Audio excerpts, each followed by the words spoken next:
¿cuáles han sido los 3 momentos profesionales más satisfactorios de tu vida?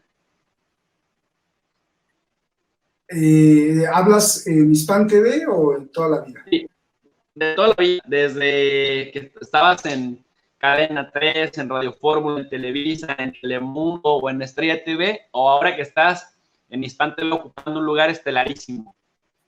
Pues mira, recuerdo un momento muy, muy bonito, independientemente o lejos de la política, estaba como reportero de Televisa y me lancé en una inundación en Chimalhuacán.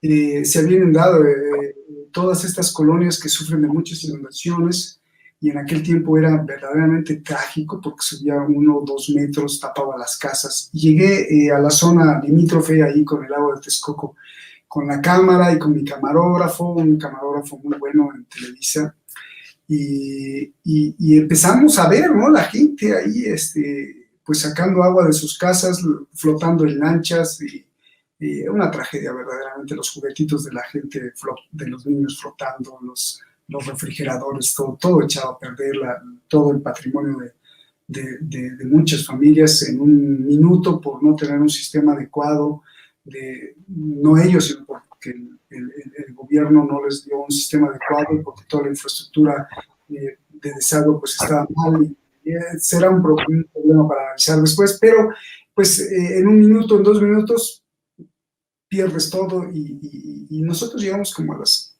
3 de la mañana. Y de pronto me encuentro a alguien que está ahí paliando y sacando el lodo y el agua, y era el presidente municipal.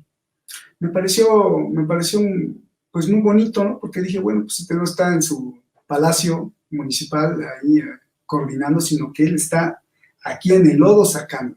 Entonces le hice un reportaje muy bonito, y a la siguiente semana, en el sábado, me llama de la secretaría del presidente municipal y me dice, oiga, lo queremos invitar a comer, pues para agradecer el reportaje que hice. Bueno, no acepto regalos, yo lo hice porque lo vi, porque eso creo que era noticia. Y fui, y no sabes, todo el pueblo, cuando yo llegué, estaba aplaudiéndome.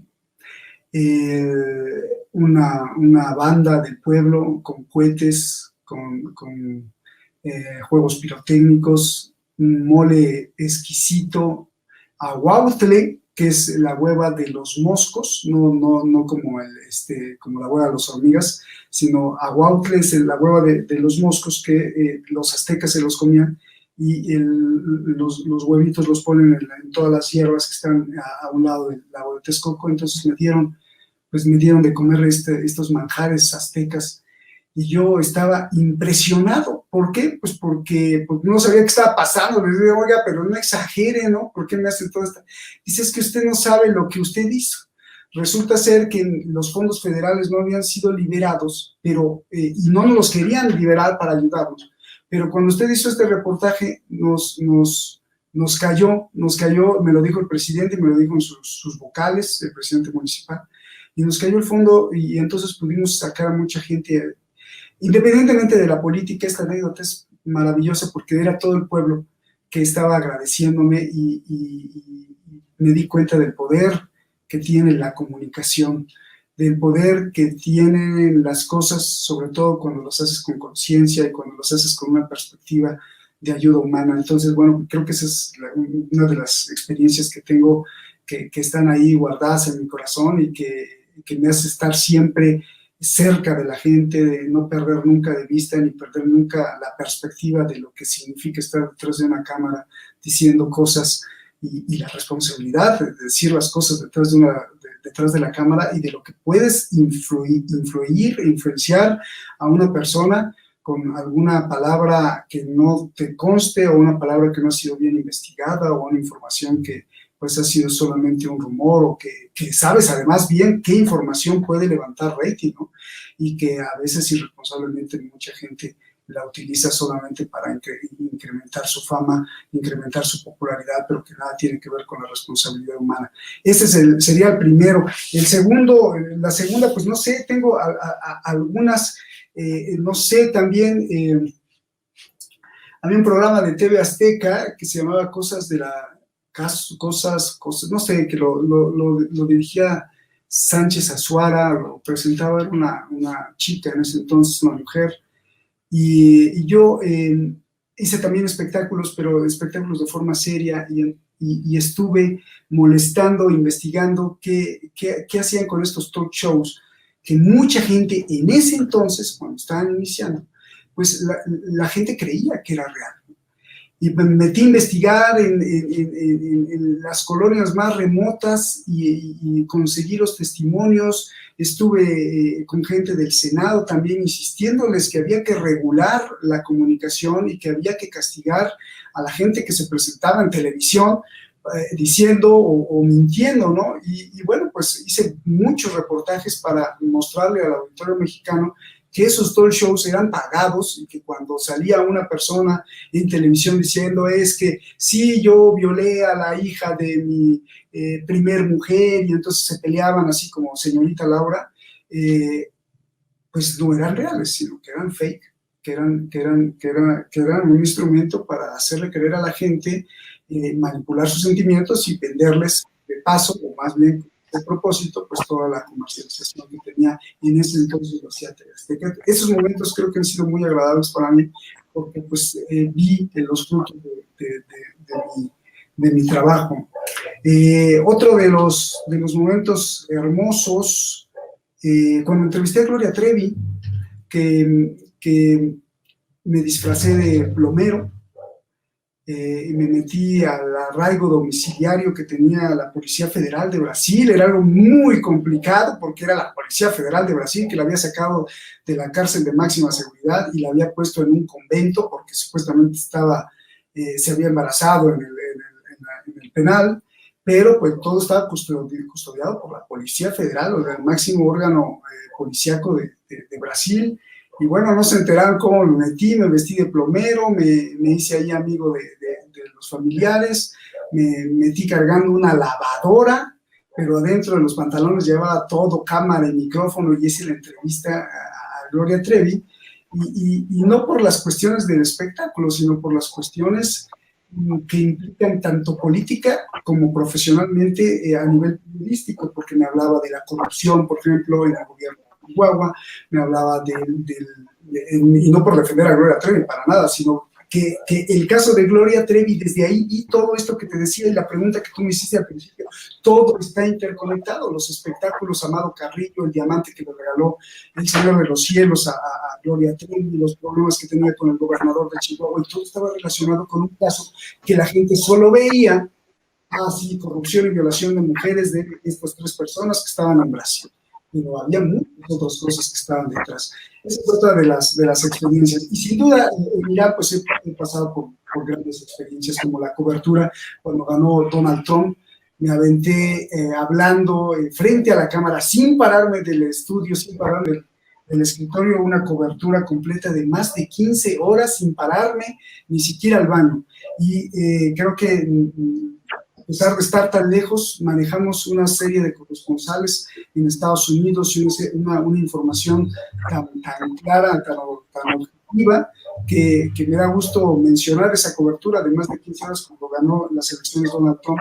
Me parece que también es uno de los logros muy importantes, ¿no? Uno de las experiencias también bonitas, bueno, pues los premios el Premio Nacional de Comunicación que gané aquí en el 2011 fue gracias a que hice una serie de reportajes desde Guatemala hasta México denunciando un contubernio con los Zetas, la Policía Federal Mexicana y el gobierno del expresidente Felipe Calderón. Y fui documentando cómo en algunos pueblos, pues, los migrantes eran asesinados solo con el fin psicológico de darles terror a los que quedaban vivos y así pues hacerlos que se integraran a las filas de los Zetas, por ejemplo, en un pueblito que se llamaba Aguas Blancas, en el cual nadie, hasta que yo me metí, ningún periodista se había metido. Uno de Reuters creo que me alcanzó, pero después ya no sé si se pudo meter, pero en ese entonces yo fui el primero en reportar eso y y me gané el premio junto con mi camarógrafo de comunicación, el Premio Nacional de Comunicación de México. Una experiencia muy satisfactoria, porque después de eso y después de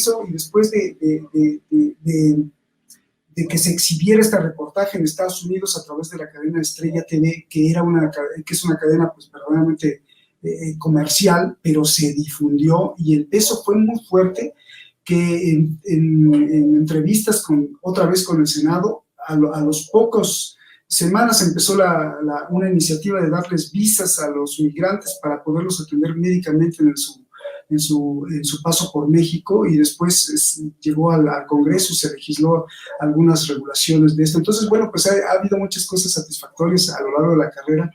En Irán, en estos últimos 8 años también ha sido muy intenso, desde la muerte, por ejemplo, de Hugo Chávez en la cobertura que hicimos, hasta pues lo más reciente, ¿no?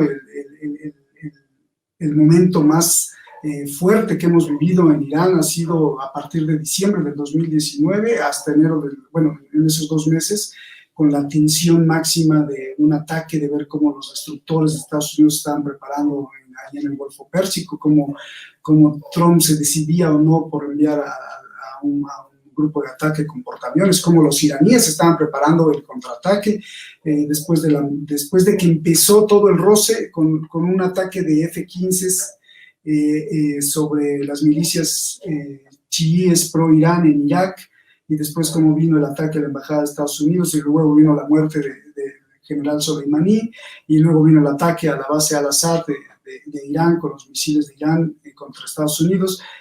Fueron los momentos de gigantesca tensión, todo el mundo creía que se iba a armar ahí la guerra, y bueno, pues también es una experiencia satisfactoria, porque en medio de toda esa gran tensión y con muchos días sin dormir, estuvimos con Detrás de la Razón analizando todos los ángulos, todas las aristas de esta información que estaba moviendo y que tenía al filo de la butaca y al filo también de un gran caos en el mundo. Entonces, pues esas experiencias se llevan en el corazón, Jesús, y es muy bonito platicarlas. Te agradezco mucho que me hayas preguntado por esto, porque por lo regular no hablo de esto, Jesús. Muchas gracias por abrirte, Roberto. Este programa va a ser una joya, porque estamos viendo la otra faceta del Roberto Lamadrid, al que tanto admiramos, y que pues, tenemos la oportunidad de escucharlo acá sin límite de tiempo. Roberto, tú entrevistaste a 2 personas. Esto no está en el guión de preguntas que tenía yo preparado. Tú entrevistaste a 2 personas a las que yo admiro mucho, y me acuerdo que cuando lo vi en la pantalla dije, wow, Roberto está entrevistando, por ejemplo, al expresidente Correa de Ecuador, que bueno, no sé si tiene la gente de esto, pero a mí me parece que fue un gran presidente en Ecuador, y también al otro expresidente Evo Morales de Bolivia, y me impactó muchísimo. Dije, wow, ¿qué? Y además fuiste con el sable, pues no les perdonaste por la jetatura, los criticaste, los arrinconaste. Te quiero preguntar, Roberto, la pregunta del millón. Primero, ¿qué sentiste? Y segundo, ¿a cuál de ellos sentiste más sincero, o a los 2 en sus respuestas? O sea, que no fueron el típico político mexicano tratando de quedar bien y elegantes en sus respuestas. Tú los orillaste a que se revolcaran pues en sus propias respuestas y trataran de responderte lo más sinceramente posible. ¿A cuál de ellos sentiste más sincero? Pero tú, ¿qué sentiste en lo personal? Eres muy inteligente, porque me estás haciendo que juzgue a los expresidentes, ¿no? Mira, pero abriéndome y siendo lo más honesto que pueda ser, creo que si me preguntas entre los 2, creo que en las palabras de Evo descubrí más honestidad, no porque en Correa no la tenga, sino que creo que las palabras de Evo llevaban una carga que me parece siempre loable no olvidar, la carga de haber sido campesino, de haber sido secuestrado, de haber luchado, de haber salido de la sierra, de levantar, no sé cómo digan en Bolivia, el machete, y de preocuparse por su gente, por su tierra. Me pareció verdaderamente pues gigantesca esa energía que tiene Evo contenida que no se ve en las palabras. A nivel discursivo, por ejemplo, Correa es mucho más inteligente, mucho más audaz, la estructuración que hace o abstracción que hace, pues es mucho más compleja que la de Evo Morales. No por esto no digo que sea menos o más honesto, pero más o menos así te exhibo, ¿no? De un lado tenemos a un Evo que tiene mucha energía del campo, de la tierra, mucha energía de hablar de su gente, y por el otro lado tenemos a un Correa que sabe perfectamente bien lo que dice, que sabe perfectamente abstraer la situación y sus propias premisas, tanto económicas como políticas, y te lo sabe exponer y plantear. Eso es lo que vi de Correa y de Evo Morales. Ahora te quiero preguntar, por lo menos por 2 programas o por 2 momentos en los que te hayan pasado cosas raras en Detrás de la Razón y que hayas tenido que resolver a mansalva, pero que sean como que te hayan marcado. Bueno, sí, lo que te puedo decir con la petición de la inteligencia de todo el auditorio es que me he dado cuenta que todas las partes en el mundo tienen algo de verdad y todas las partes en el mundo tienen también algo de mentira. Nadie es bueno ni malo. No hay buenos, ni malos, ni naranjas, sino que cada quien tiene su forma diferente de matar cucarachas. Y lo digo así, tan banal, porque por eso dije quiero apelar a la inteligencia del auditorio y lograr que capten el primer mensaje. Sin duda, más adelante estoy pensando en tener una independencia propia. Hoy soy muy consciente de que finalmente el gobierno de Irán es el que me marca la pauta y me paga, y gracias a ellos hemos tenido una libertad total para hablar de todos los temas geopolíticos, obviamente una libertad total para hablar del extranjero, de todo lo que es extranjero para Irán, y efectivamente estoy muy contento y muy agradecido con ellos porque, bueno, pues porque he tenido el respaldo para hablar de Rajoy cuando era presidente del gobierno español, o de Peña Nieto, o de Obama, o de Donald Trump, o de cualquier presidente del mundo, o de cualquier gobierno en el mundo. Me encanta, ¿no? Pero sí he visto algunas cosas que es muy importante en la vida y no lo pierdan, no lo perdamos ni a nivel individual, ni a nivel el auditorio que lo está viendo como personas, ni mucho menos lo debemos de perder como los que participamos en los medios de comunicación. La autocrítica, es muy importante tener la autocrítica, y sí he visto cosas raras, por supuesto, y sí he visto también que hay censura en todos lados, hay censura, hay gente que te pisa el cable, que no le conviene, no solo el sionismo, sino que también hay gente en el mundo que no les conviene que tú estés diciendo, ya me enteré de ciertas cosas que también habríamos que decir, ¿no? Entonces, sí he visto algunas cosas raras. De hecho, creo que tú también has sido víctima de esas cosas raras, y que más adelante me refiero a algunos años o meses, cuando también finalice mi contrato y que yo pueda a lanzar un canal súper independiente, pues también platicaremos de esas cosas que les va a encantar a la gente oír, muchas de las cosas que a veces no se pueden decir porque estamos en un sistema en el cual pues a veces nos autorregula, así lo quiero decir. ¿Qué otras cosas? Bueno, pues lo que ya habíamos denunciado, ¿no? El sionismo nos trae, pero de a donde vaya siempre me está censurando, y pues esas cosas raras también las he visto. Las he visto a nivel físico. Me detuvieron en Abu Dhabi, por ejemplo. La policía de Estados Unidos me detuvo en Emiratos Árabes Unidos, en Abu Dhabi. Iba a recoger justamente un premio a Miami, y la policía de Estados Unidos me detuvo en Abu Dhabi. Y la primera pregunta que yo me hice es, dije, oigan, pero este no es su país, ¿no? O sea, porque pues, Abu Dhabi es la capital de Emiratos Árabes Unidos. Pero pues hay unas salas en el aeropuerto que parece ser que es como Los Ángeles, ¿no? O sea, hasta la bandera de Estados Unidos, toda la policía es de migración de Estados Unidos.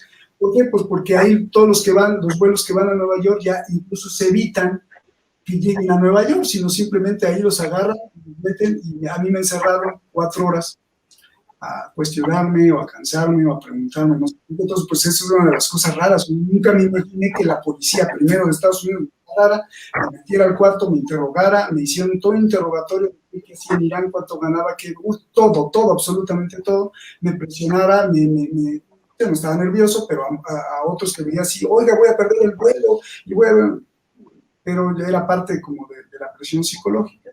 Y bueno, pues lo tomé como estamos viendo, ¿no? Sí, así es, Jesús.